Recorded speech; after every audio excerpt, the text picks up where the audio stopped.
Welcome to the YouTube channel of Accounts का बाप। Hello guys, welcome back to our channel that is Accounts का बाप, your one stop channel for all your accounting needs। तो शुरू करते हैं आज question number 7 page number 342 of your SYJC accounts and book keeping का text book Maharashtra board. Issue of shares का topic है। अब बोल क्या रहा है sir? Subhash company limited issues 2000 equity share. Sir company का नाम क्या है? Subhash company limited. Subhash company limited. Subhash company limited ने कितना इशू किया है सर? 2000 equity share. जितनी इंफॉर्मेशन मिली आप उतना लिखते जाइए कंटिन्यूअसली, कुछ भी छोड़ना नहीं है। Of ₹100 each as payable. 100 each मतलब 100 रुपए का उसका फेस वैल्यू है, ठीक है। अब अगर 100 रुपए का उसका फेस वैल्यू है तो आगे वो 100 रुपया क्या हमने एक साथ मांगा? नहीं मांगा, हम मांग रहे उसको इंस्टॉलमेंट में। कैसे? Application, allotment, first and final call, तीन ही है भैया, एकदम इजी, मस्त फटाफट एंट्री होगी। सो 100 रुपया किस तरीके से मांग रहे हो? Application, allotment, first and final call. मतलब यहाँ पे जो फर्स्ट कॉल है वही हमारा फाइनल कॉल भी है। ओके, अब किस तरीके से मांग रहे हो? तो 30 30 40। एप्लीकेशन पे 30, अलॉटमेंट पे 30, फर्स्ट एंड फाइनल कॉल पे 40 रुपया। ओके, आगे क्या बोल रहा है? All the shares were subscribed and duly allotted। सारे शेयर्स बिक चुके हैं, एक भी ऐसा नहीं कि नहीं बिका, सारे शेयर्स बिक गए और सब लोगों को मिल भी गए। आगे all cash was duly received except, अच्छा सारा का सारा पैसा हमने मांगा, सारा पैसा मिल भी गया, पर एक ढीठ व्यक्ति है, एक ढीठ व्यक्ति ऐसा है जिसने अपन को पैसा नहीं दिया। वो कौन है? Except the first and final call on 100 equity shares। These shares were forfeited by the company and were reissued। अभी तक हमने जो एंट्रीज देखी वो थी forfeiture की। अब हम सीखेंगे रीइश्यू क्या होता है, धीरे धीरे करके समझेंगे। पहले स्टार्टिंग से जाते एप्लीकेशन। तो बताओ एप्लीकेशन के अंदर हमारे पास कितने शेयर्स हैं? 2000 शेयर। कितना रुपया मंगवा रहे एप्लीकेशन पे? 30 रुपया। 2 3 होता है 6 और 4 0 मतलब 60,000 रुपया। हो जाएगा, हो जाएगा। इसकी एंट्री करते फटाक से। तो एंट्री इसका नंबर 1।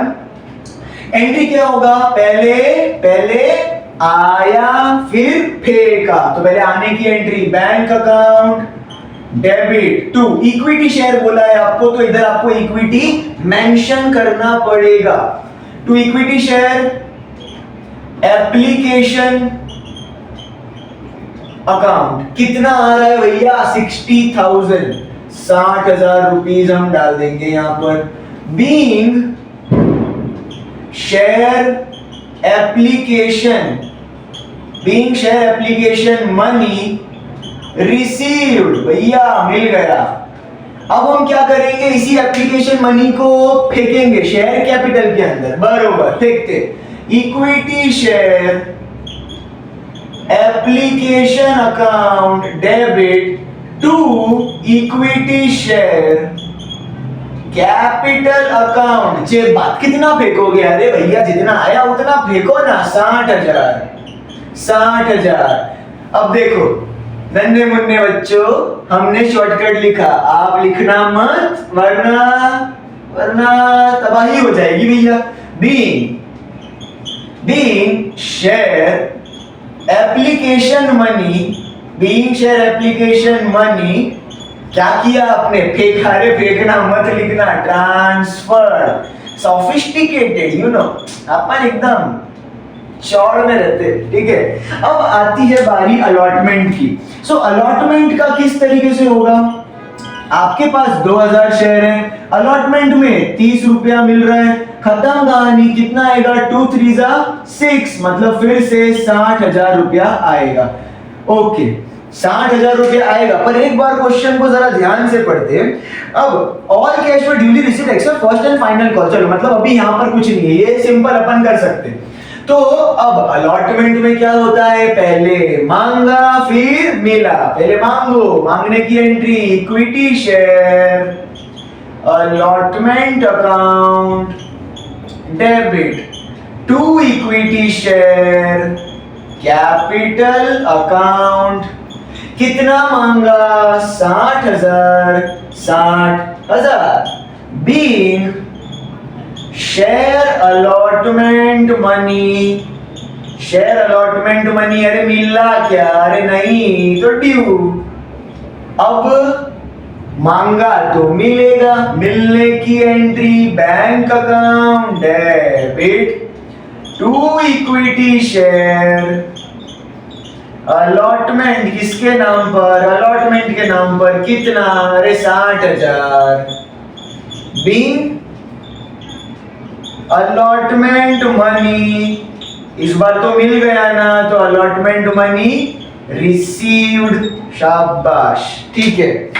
अब जाते हैं अपन, मेरे को जाना है अभी फर्स्ट एंड फाइनल कॉल पे, जिसको मैं FFC भी बोल सकता हूं। मैंने बताया था, इस F का मतलब फर्स्ट, इस F का मतलब फाइनल, इसका मतलब कॉल, तो फर्स्ट एंड फाइनल कॉल। अब फर्स्ट एंड फाइनल कॉल पे अपने को टोटल कितना मिलना चाहिए, तो 2000 शेयर्स है। फर्स्ट एंड फाइनल कॉल पे 40 रुपया मिलना चाहिए, 2 4 जा 8, मतलब 80,000 रुपया तेरा घर जाएगा, नहीं जाएगा। अपन कॉमर्स के बच्चे, अपन इतने के तो जूते पहन के घूमते, कौन सी बड़ी बात है, ठीक है। सो 80,000 रुपया तुमको मिलना चाहिए। तो पहले क्या होगा इसका, मांगने का एंट्री, चलो मांगो यार, बिंदास मांगो। सो इसकी मांगने की एंट्री क्या होगी, equity share, equity share first and final call account, कंजूसी नहीं पूरा लिखने का, first and final call account debit to equity share capital account. कितना आना मांगता है अपने पास, 80,000, 80,000। Being share first and final call money, मांगा है तो due, okay. Next entry 6th number की, अब मिला, मिलने की एंट्री, तो bank account debit to equity share, किसके नाम पर, first and final call account. अब बताओ, मिलना चाहिए था 80,000, पर पूरा मिला नहीं, एक ढीठ व्यक्ति ऐसा था जिसने अपने को नहीं दिया। तो देखते क्वेश्चन में पढ़ो, all cash were duly received except the first and final call on 100 equity share। तो एक व्यक्ति, उसका कुछ नाम नहीं है, एक व्यक्ति के पास 100 शेयर्स है, उसने उसका फर्स्ट एंड फाइनल कॉल नहीं दिया, मतलब ये 40 रुपए नहीं दिए उसने। तो 40 इंटू 100 कितना होता है भैया, 4,000 रुपया। 4,000 रुपया नहीं दिया तो मुझे क्या हुआ, नुकसान। नुकसान debit all expenses and losses, तो ये 4,000 को मुझे क्या करना चाहिए, डेबिट। किस नाम से, calls in arrears account debit. 80 में से 4 नहीं मिला तो मिला कितना, 76,000 मिल गया, बढ़िया। Being share first and final call money received accept 100 shares, 100 shares पे पैसा नहीं मिला, शाबाश। अब क्या हो रहा है ना, कि अब मैं इसको हटा देते, अब मैं वो शेयर्स का छीनने का काम करूंगा। अब मैं क्या करूंगा, उनको फोरफीचर। तो फोरफीचर की एंट्री यहां पे देखो क्या होगा। तो अब मैं यहाँ पे फोरफीचर का पूरा कैलकुलेशन करते पहले फिर आगे बढ़ेंगे। फोरफीचर की एंट्री होती है share capital account debit to calls in arrears account to share forfeiture account. सबको मैंने शॉर्टकट में यहाँ लिखा, ठीक है। अब ध्यान से देखना, फोरफीचर हम कितने शेयर्स को छीन रहे हैं, हम 100 शेयर को छीन रहे खाली। तो यहाँ पे सारे कैलकुलेशन 100 से मल्टीप्लाई होगा, ठीक है। जितने शेयर्स को छीनोगे उतने को मल्टीप्लाई करने का, पूरा 2000 शेयर थोड़ी मल्टीप्लाई करेंगे, नहीं। अब ये 100 शेयर का कैपिटल मतलब फेस वैल्यू, ठीक है। तो 100 शेयर का फेस वैल्यू कितना है भैया, 100 शेयर का फेस वैल्यू 100 रुपया है, तो इंटू रुपीज 100 इंटू 100 कितना होता है, 10,000। मतलब 100 शेयर को 100 रुपए के भाव से बेचूंगा तो 10,000 रुपए मुझे मिलने चाहिए थे कंपनी को। अब फोरफीचर का मतलब क्या होता है, कितना मिला, और कॉल्स इन अरियर्स का मतलब होता है उसमें से कितना नहीं मिला। तो देखो, एक व्यक्ति था जिसने फर्स्ट एंड फाइनल कॉल का 40 रुपया नहीं दिया, तो वो बन जाएगा कॉल्स इन अरियर्स, और बाकी का 60 रुपया, ये 30 प्लस 30, 60 रुपया उसने मेरे को दे दिया, तो ये बन जाएगा share forfeiture.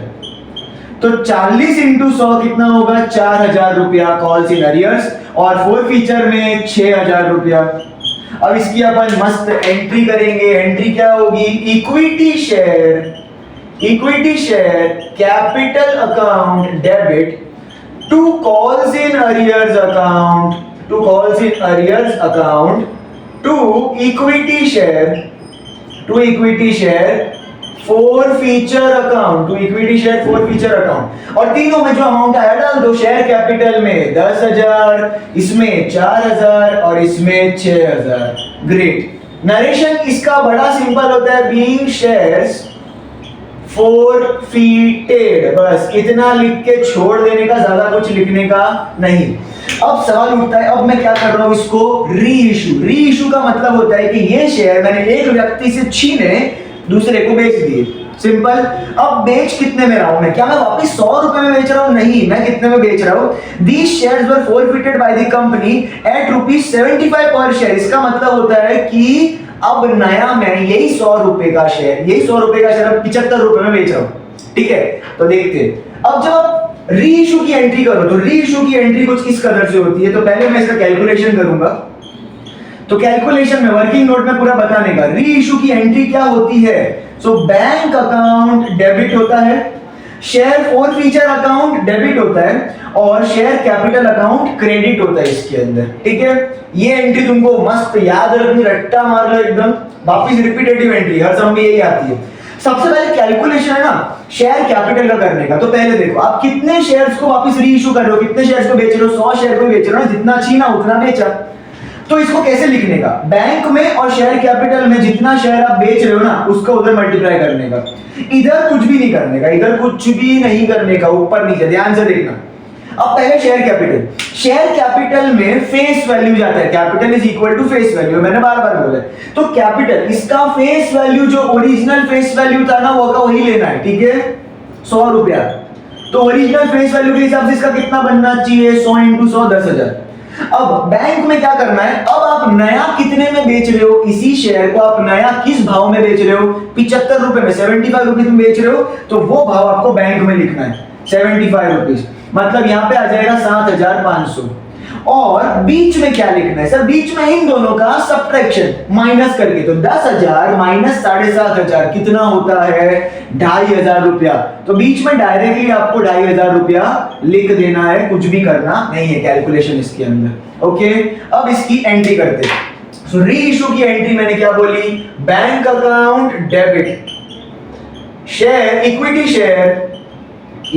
Share forfeiture account debit to equity share capital account. बढ़िया। अब एक बात बताओ, कितना अमाउंट है इसके अंदर? 7,500, इसके अंदर 2,500 और इधर आ जाएगा 10,000। तो हो गया ना बैलेंस 7.5, 2.5 और इधर 10। इसके अंदर भी ज्यादा कुछ नहीं लिखने का, बीइंग शेयर्स री इशूड, बस इतना लिख के छोड़ दोगे। वर्किंग नोट में तुमने अगर सब कुछ बनाया है ना, तो तुमको यहाँ पे कुछ भी मेंशन करने की जरूरत नहीं है। वर्किंग नोट अगर नहीं बना रहे हो तो यहाँ पे तुमको बहुत बड़ा लंबा चौड़ा एक्सप्लेनेशन करना पड़ेगा। तो इससे क्या सिंपल वर्किंग नोट बनाओ, इससे सम करने में भी आसानी हो जाती है ना। अब तुमको लगेगा कि सम खत्म हो गया, अरे नहीं भैया, एक लास्ट एंट्री बचती है जिसको बोलते हैं कैपिटल रिजर्व। अब कैपिटल रिजर्व का मतलब क्या होता है कि अब बताओ कि मैंने दो जगह पे शेयर बेचे। मैंने पहले एक कस्टमर को 100 रुपए का शेयर बेचा था, बाद में वही 100 शेयर को उठा के मैंने एक कस्टमर को 75 रुपए में 75 में बेच दिया। जब आप ऐसा कुछ करते हो ना, तो आपका कुछ एक्स्ट्रा अमाउंट प्रॉफिट के रूप में आता है। तो ध्यान से देखना, मेरे को नॉर्मल फेस वैल्यू के हिसाब से इसका कितना आना चाहिए था?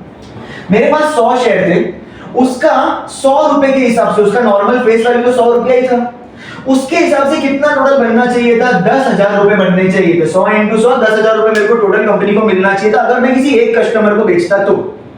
अब हुआ क्या, मैंने एक कस्टमर को 100 रुपए में बेचा, उसमें से 60 रुपए मुझे ऑलरेडी मिल गए। मुझे कितने मिल गए थे? 60 मिल गए थे, ये 40 नहीं मिला था। अब उसके बाद मैं नए कस्टमर को कितने में बेच रहा हूं? 75 रुपीज में बेच रहा हूं। तो बताओ कितना टोटल अमाउंट मैंने जमा कर दिया? 60 + 75 कितना होता है? 7 + 6 13 ना। कितना जमा हो गया मेरे पास? हाँ बराबर 13 ना। 8 9 10 11 12 13। मतलब मेरे को 100 रुपया जिस चीज का मिलना चाहिए था, वो चीज का मुझे कितना रुपया मिल गया? 135 रुपीज मिल गया। अरे बाप रे, तो यहां तो मेरा जो ऊपर का 35 रुपया है वो क्या है, प्रॉफिट है कि नहीं है। बस हमको कैपिटल रिजर्व के अंदर उस प्रॉफिट को निकालना होता है कि वो प्रॉफिट कितना है। ठीक है, अब जरा ध्यान से देखना कैसे निकालते हैं।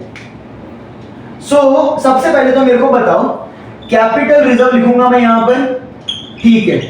अब निकालने का कैसे, मेरे को 100 रुपए का 100 शेयर है और उसका 100 रुपए के हिसाब से फेस वैल्यू के हिसाब से कितना बनना चाहिए था, 10,000 बनना चाहिए था।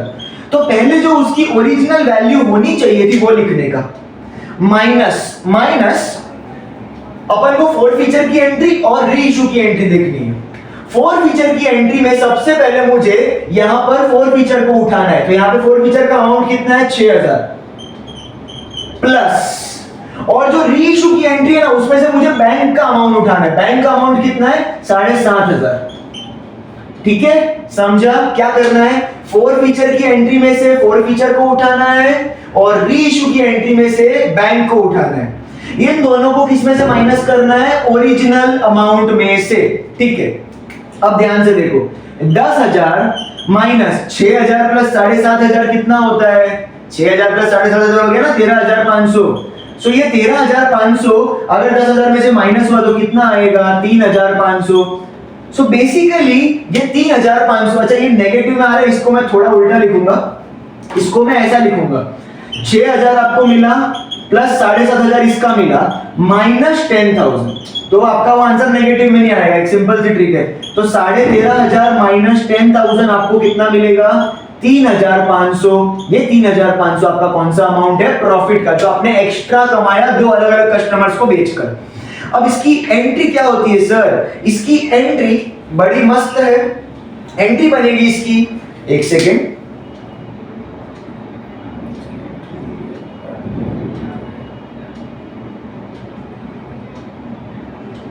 सो बेसिकली इसकी एंट्री क्या बनती है, equity share forfeiture account debit to capital reserve account, और कितना डाल देंगे हम रिजर्व के अंदर, 3,500 बीइंग रिजर्व क्रिएटेड, इतना लिख के तुम उसको छोड़ सकते हो। आई होप आपको री इशू एंड कैपिटल रिजर्व की एंट्री समझ में आई होगी। आई होप आपको निकालना आया होगा, अमाउंट कैसे निकालते हैं। सब डाउट्स कुछ भी है, कुछ भी छोटे से छोटा डाउट है, कमेंट करो, we will get back to you as soon as possible. इसी के साथ आप एक बार इसका स्क्रीनशॉट ले लीजिए। तो चलो हम इस पूरे वीडियो को एंड करते हैं। आई होप आपको अच्छा लगा होगा, अच्छा लगा तो लाइक करो, शेयर करो, सब्सक्राइब करो एंड बाय बाय।